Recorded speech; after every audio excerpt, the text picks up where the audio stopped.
કીધું ને જુગ મેં આખિર મરી જાના બે ત્રણ વાર બોલ્યો તો એક જણો મને કે તમને સાંભળવા આવ્યું તમે મરવાના ડારા બહુ દિયો મને કે પણ તારે મરવું ન હોય તો અમારે તને મારો હોય નથી ને અમારા હાથની કાંઈ વાત એ નથી ને એટલી વાર કાંઈ પણ મૃત્યુ અનિવાર્ય છે સાહેબ. મૃત્યુને આ દેશમાં મંગલ ગણ્યું છે. હા, મૃત્યુ મંગલ છે. ભગવાન શિવનું મુકામ ક્યાં? શમશાનમાં. જેને મરવું નથી અજર અમર છે એને મુકામ શમશાનમાં રાખ્યા છે. આપણે મરવું નક્કી વાત છતાં એની કોઈ ડોકાતા જ નથી. નકર ન્યાય ઘુમરો મારી આવો જોઈએ. આપણે ફાવે ન ફાવે છોકરા કંઈક બીજી વ્યવસ્થા કરે પણ મૃત્યુ અનિવાર્ય. એકનાથજી પાસે એક માણસ આવેલો. એકનાથજી પાસે એક માણસે આવીને એટલું કીધું એકનાથજીને બાપુ કે માણસને સારા વિચારો આવે એમ નબળા વિચારો પણ આવે. તો નબળા વિચારો આવે ત્યારે તમે શું કરો? એકનાથજીને પૂછ્યું કોને? આવેલ માણસે. ફરી વાર સાંભળજો. એકનાથજીને પૂછ્યું માણસે કે સારા વિચારો આવે એમ નબળા વિચારો પણ આવે. તો નબળા વિચારો આવે ત્યારે તમે શું કરો? એટલે એકનાથજી શું કીધું કે એ તો હું પછી તમને કહીશ, પણ તમારી હથેળી ઉપર તમે આમ બે ત્રણ વાર હાથ કર્યો ને તો મને જ્યોતિષીનું જ્ઞાન છે. એકનાથજી કહે તો તમારી આ રેખા હું જોઈ ગયો ને આજથી 20મે દિવસે તમારું મૃત્યુ છે. અને ઓઈલો પાછો પડી ગયો. તો હા 20મે દિવસે વિહરતી તો કા 20મે દિવસે તમારો ફટાક્યો સમજી લ્યો ને. અને ભાઈ ગયો સાહેબો ઘેરે. કાંઈ પૂછવા રોકાણો નહીં. જઈને કીધું કે સાંભળ્યું. એના પત્નીને કીધું ઢોલિયો ઢાળો, પૂરું થઈ ગયું. 20મે દિવસે ફટાક્યો.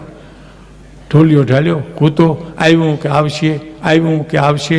એ જ રમે ને પછી તો સાહેબ એમ 1 દી 2 દી 5 દી 15 દી 18 દી 19 દી 20મા દિવસનો જ્યારે હુર જીગ્યો તો મૃત્યુ ન હોય. પણ એકનાથજી આવી ગયા સાહેબ. કાટ પગથિયા ચડીને કીધું કે તમે તમારી ઘાતમાંથી બચી ગયા છો. તમને મૃત્યુ આવવાનું હતું ને એ ઘાતમાંથી તમે ઉગરી ગયા છો. ત્યાં તો ઈસ્પ્રિંગ ઉલરે ઉલરો ખાટલામાંથી એમ બચી ગયો હું. તો હા તમે મને શું પૂછવા આવ્યા હતા એ તો કયો મને. તો હું તમને એ પૂછવા આવ્યો તો નબળા વિચારો આવે સારા વિચારો આવે એમ નબળા વિચારો આવે. નબળા વિચારો આવે ત્યારે તમે શું કરો? એકનાથજી કે આ 20 દિવસમાં તમે નબળા વિચારો કેટલા કર્યા?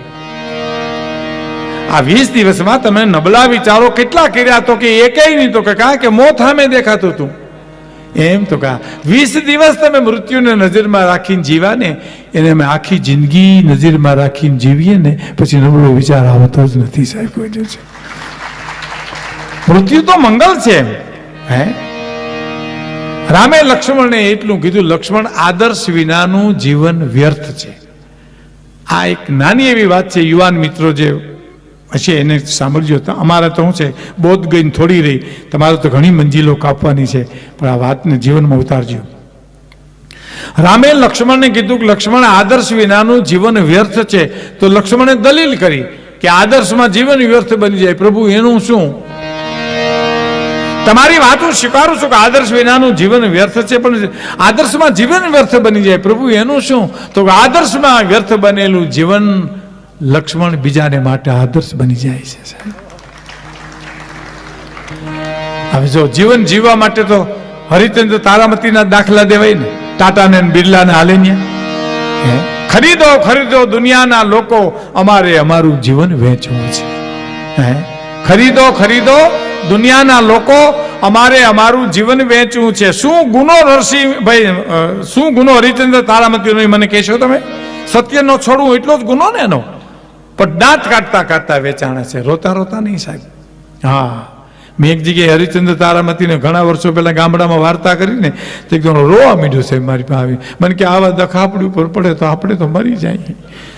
મેં કીધું તારી ઉપર નાખે નહીં. એની પાસે મીટર છે કે એની ઉપર કેટલું નાખવું. તને કેરોસીન લેવા મોકલે તું ધ્રુસકા મૂકતો તારી પર હરિશ્ચંદ્ર ના કસટ હોય? મોજ કર, ન કરવાના કર. એ તો નથી મફતમાં મળતા, એના તો મૂલ ચૂકવવા પડતા. દુનિયામાં સંતોને સંતપણા ક્યાંય. આ તો હાસ્યરસ જીવનમાં તો બહુ મહત્વનો છે. જુનાગઢમાં એક ભાઈને મેં પૂછ્યું, મેં કીધું તમારે બાપુજી શું કરે? મને કે અફસોસ કરે છે. શેનો? મેં કીધું અફસોસ કરે. મને કે અમે આવ્યા એનો. અમે મારા બાપુજી ત્યાં લઈ દઈને પધાર્યા એનો અફસોસ કરે છે. 15 દી પછી એના બાપુજી મને મળ્યા. મેં દીકરા કેટલા? મને કે 3, પણ ટબા જેવા હો. આ ટબા જેવો શબ્દ આપણે સૌરાષ્ટ્રનો છે. આ લાઇટ ઘડીક થાય ને બંધ થાય છે, એમાં કોણ કરે? કોઈ કે એની મેળે મેળે થાય છે. તો એ એક ધારી રાખો ને એટલે હું અમે બે ધ્યાન ન થાય.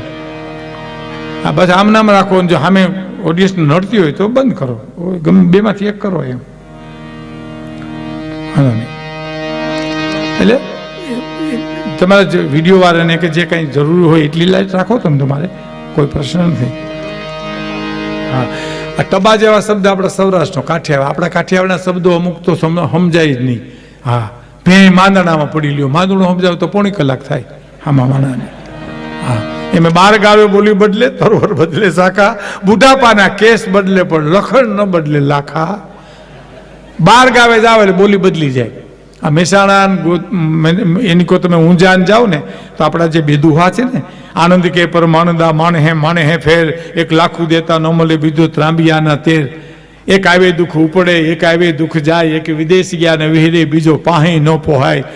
આ દુહા એ લોકો શીખી જાય ને પછી ત્યાં મહેસાણા જઈને કેમ ગાય ખબર? આનંદ કે પરમાનંદા મોણ હે ફેર,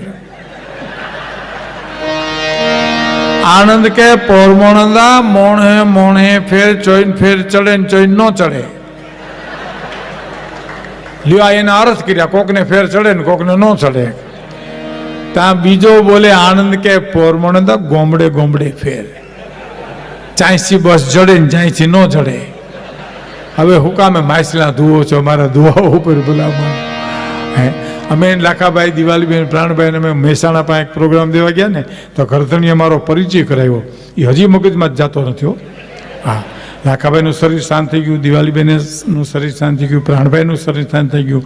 આનો સાક્ષી એક હાજી રમકડું છે જુનાગઢમાં, અને હું છું, મને ખબર છે.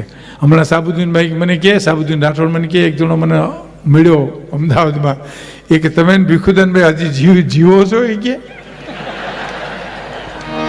એને એમ કે આ બધા વયા ગયા છે એની હારી. સાબુદ્દીનભાઈ મને દાંત કરીને ગોટો વાળી દીધો હો સાહેબ.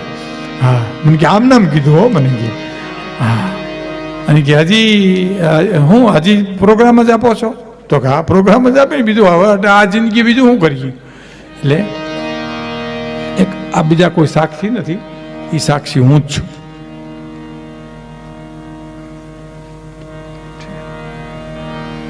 અને આજે રમકડું છે.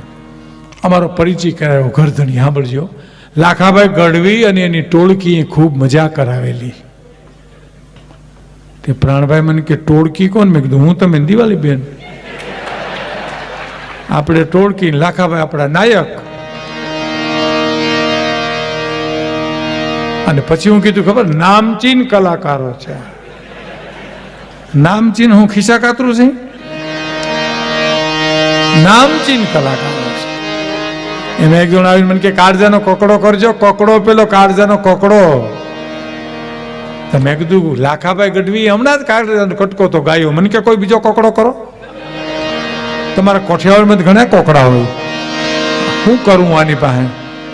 અંતરના નાણની તો કોક વેધુ ને કહેવાય, પણ ચોરે ન ચર્ચાય ચિત્તની વાતું શંકરા. અંતરના નાણની એ તો કોક વેધુ ને કહેવાય. સાહેબ, સમજણો માણા હોય એને વેદનાની વાતો કરાય, હામી માંડે એને ન કરાય. આપણે કે અમારા ગામમાં એક બાવો છે, તો અમારા ગામમાં છે. હવે બાવા તો બધે હોય, અમારી સાંભળ તો કરો. અમારે રામગર બાપુ ક્રોધી બહુ તો પૂછો, અમારે ભીમગર ભૂકા કાઢ નાખે. જેવી માંડો એવી માંડે, એની સામે શું કરાય? કહેવાનો મારો અર્થ, મને કે બાપાને કોઈ દીકરા કેટલા? મને કે 3, પણ ટબ્બા જેવા. તો મેં કીધું મોટો શું કરે? ખેતી કરે. એથી નાનો મેં કીધું શું કરે? બિન ખેતી કરે, ટુકડા કરીને વેચે રહ્યો. અને એથી નાનો મેં કીધું સૌથી નાનો શું કરે? મને કે જે સામે મળે એનું કરે. લ્યો, આખા ગાણવા દાદી ગયા ત્યાં ફરિયાદ ક્યાં કરવી? હે, કહેવાનો મારો અર્થ, ગમે ત્યાંથી ગોતી હંસલાને આપે મોતી. હે, કેવી કડી સરસ છે. ગમે એટલી વાર ગાવતો. આ બધું સાહિત્ય એવું છે ને સાહેબ, કે ગંગા સતી પાનબાઈના ભજનો છે, જેસલ જાડેના ભજનો છે, ઝવેરચંદ મેઘાણીની વાર્તાઓ છે, દુલા કાગના કાવ્યો છે.